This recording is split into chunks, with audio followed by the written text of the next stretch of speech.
বাংলার কৃষি ও কৃষক বিডি চ্যানেলের পক্ষ থেকে আপনাদের সবাইকে স্বাগতম। আসসালামু আলাইকুম। আজকে আমরা আবারও চলে আসলাম আপনাদের মাঝে নতুন একটা ভিডিও নিয়ে। আমি আলামিন, আপনাদের আজকে নতুন একটা সন্ধানে।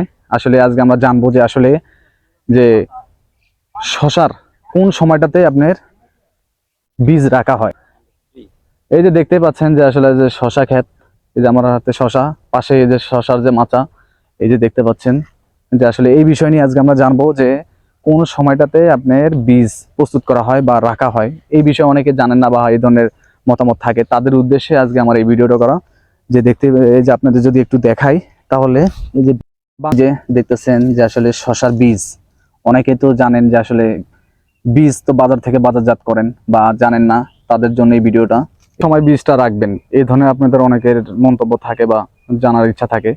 তাদের উদ্দেশ্যে বলবো যে আসলে চৈত মাসের শেষের দিকে বা জ্যৈষ্ঠ মাসের শুরুতে এই সময়টাতে আপনারা যদি বীজটা রাখেন তাহলে আপনারা সুন্দরভাবে রাখতে পারবেন।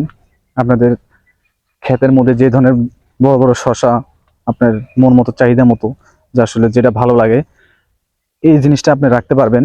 আপনি যদি আমি একটু দেখাই তাহলে এই যে আমরা পাশে যদি দেখাই, এই যে রাখা হয়েছে, দেখতে পাচ্ছেন এটা একটা বীজের জন্য যে শশাটা রাখা হয়েছে। এটা মোটামুটি আপনার যদি আরো আছে পাশে, এই যে দেখতে পাচ্ছেন সাইজে বড়। এটা কিন্তু এর থেকে আর বড় হবে না। এখন মোটামুটি যত দিন যাবে তত এটা আপনার শুকিয়ে যাবে এবং এটা থেকে বীজটা সংরক্ষণ করা হবে। মোটামুটি এই ধরনের বাগানের মধ্যে আরো অনেক পরিমাণ আছে। আপনারা চাইলে এই বীজ থেকে আপনারা বাজারজাত করতে পারবেন বা আপনারা নিজেরা চাষ করতে পারবেন। বুঝতে পারলেন যে আসলে কোন সময়ে আপনারা বীজটা রাখবেন, ঠিক আছে? আর আসলে বাজার থেকে না কিনে নিজেরা নিজেদের জমি থেকে বীজটা রাখার চেষ্টা করবেন, তাহলে আপনারা মোটামুটি ভালো ধরনের বীজটা রাখতে পারবেন বা চাষ করতে পারবেন এবং অনেকটা লাভবান হবেন। যদি ভিডিওটি ভালো লাগে তাহলে অবশ্যই সাবস্ক্রাইব করে রাখবেন এবং বেল আইকনটি বাজিয়ে দিবেন। জায়গায় শেষ করলাম। আল্লাহ হাফেজ, আসসালামু আলাইকুম।